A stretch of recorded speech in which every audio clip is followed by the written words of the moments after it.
Bonjour.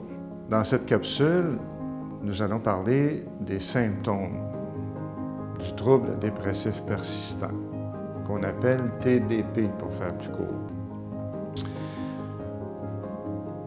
Il est d'abord important de rappeler qu'un diagnostic doit être posé par un professionnel de la santé. Le site web c'est quoi le tdp.ca fournit une liste des symptômes et des indices de diagnostic. Mais la prudence exige qu'on se réfère à un professionnel de la santé parce que certains symptômes peuvent se retrouver chez des gens qui n'en sont pas atteints, mais qui ont un autre problème de santé mentale, comme la bipolarité par exemple, ou la dépression majeure. Il est important aussi de rappeler que le TDP est un trouble de l'humeur qui passe souvent sous le radar. Il passe souvent sous le radar, même des professionnels de la santé, encore plus des proches des gens qui en sont atteints, parce que les gens qui en sont atteints sont généralement fonctionnels, la plupart du temps. C'est plus difficile d'être fonctionnel, mais ils réussissent à fonctionner. Et c'est donc un trouble de l'humeur qui est moins apparent que la dépression majeure.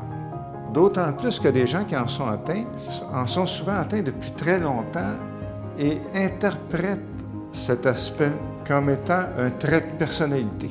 Alors, le TDP est défini comme étant une humeur dépressive chronique qui dure presque au moins pendant 2 ans et qui est ressentie presque à tous les jours, plusieurs fois par jour. Alors, le premier symptôme caractéristique du TDP, c'est la tristesse, c'est la mélancolie, c'est une humeur dépressive.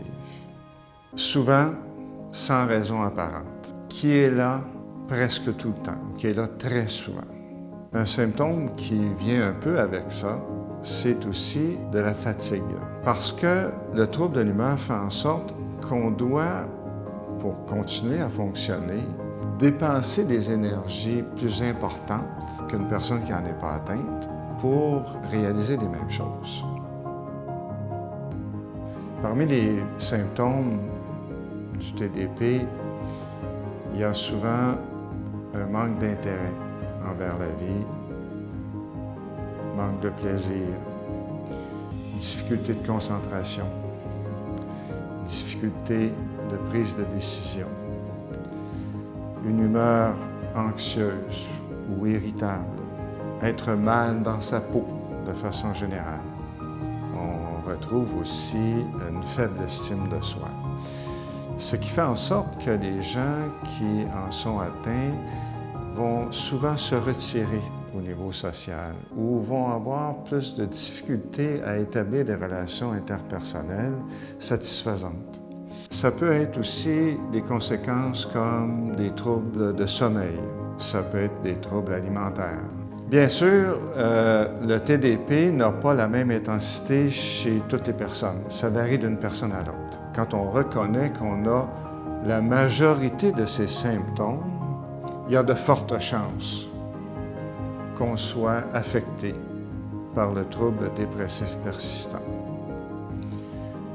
Nous verrons dans une autre capsule que cette différence entre les personnes peut aussi aller en termes de longévité et en termes de traitement. À bientôt.